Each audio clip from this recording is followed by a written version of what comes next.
In 1965, the U.S. focused on the Chagos Archipelago in the Indian Ocean, facing two major issues for occupation without international backlash. The first issue was the archipelago's status as part of Mauritius under British control. The U.S. made a secret deal with Britain and Mauritius. Britain agreed to grant Mauritius independence if Mauritius surrendered the Chagos Archipelago. The U.S. promised Britain military technology, including Polaris submarines. Mauritius publicly professed allegiance to the archipelago while secretly accepting a $3 million fee for relinquishing it. The second issue was the archipelago's residents.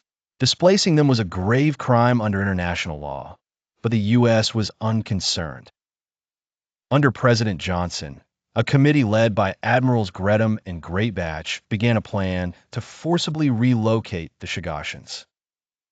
The U.S. and UK deployed 30 warships, imposed an economic blockade, cut off water, electricity, and supplies, and stationed soldiers to intimidate the populace. The Chagossians' dogs were rounded up and burned alive. Objectors were tied and thrown into the fire.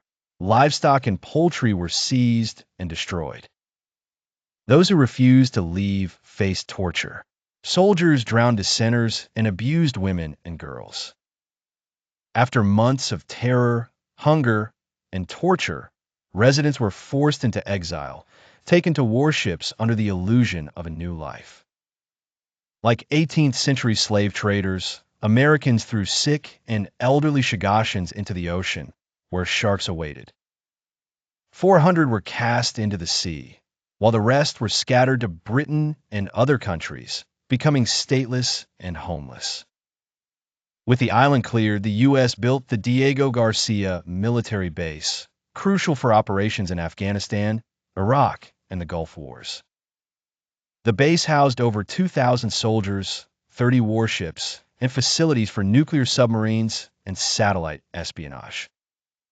The Chagos Archipelago's tragedy parallels contemporary issues like alleged plans to displace Gaza residents for new infrastructure. Critics argue such actions perpetuate forced dislocation, highlighting the limits of international law and the necessity of power.